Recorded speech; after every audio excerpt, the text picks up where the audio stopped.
I apologize for the cage.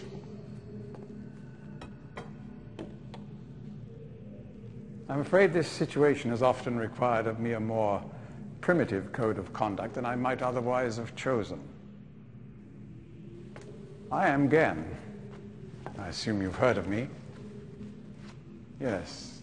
Well, I suspect you have acquired some false information of who I am now. Not that my son would have lied to you about me. No, not Atris. It's just that, well, I'm sure he believes me to still be the depraved father I once was.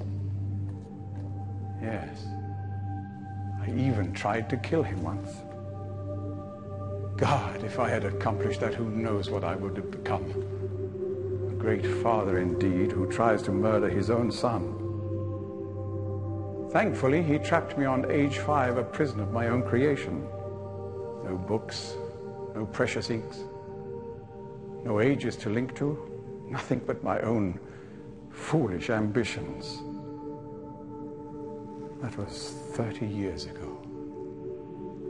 30 years, 30 lifetimes, what does it matter? No sentence could be too harsh for the man I was. But I have changed.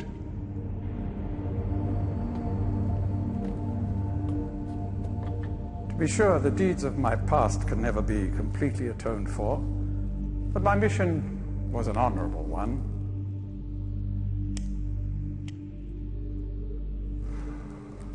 I'm sorry, this is all a bit awkward. It's been a long time since I've attempted to persuade anyone of my intentions. Most of the people here have already made their minds up about me one way or another. I myself do not trust the words of most men, so I don't expect you to believe me. In the end, though, you may discover that I do have more than mere words to offer.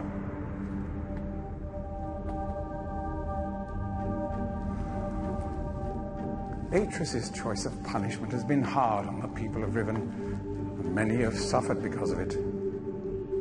The island has been steadily decaying for years, but according to my most recent measurements, it appears that the 5th age has entered its final days. Unless the villagers can be relocated soon, the island will collapse entirely and everyone will perish. It has taken me a long time to do it, but it appears that finally I'll be able to make some substantial amends to my past transgressions, especially in... Well, I'm afraid I've had some trouble with Catherine and the moiety. In any society, there will always be a small percentage of the population with rebellious tendencies.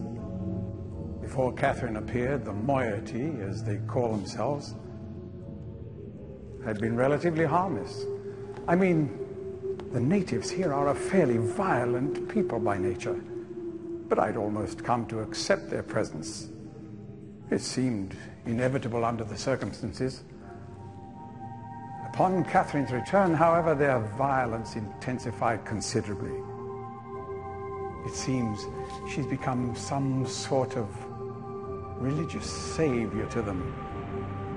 And as far as I can tell, she's come to believe this herself. So I've had no alternative. I had to separate her from her people. I must admit, though, that my concerns were not entirely for her safety alone. The actions of Catherine and the moiety have put my own life at risk on numerous occasions. Consequently, the lives of all the people here. Therefore, I must ask you to refrain from any attempt to free her. Although I'm sure Atris desires it.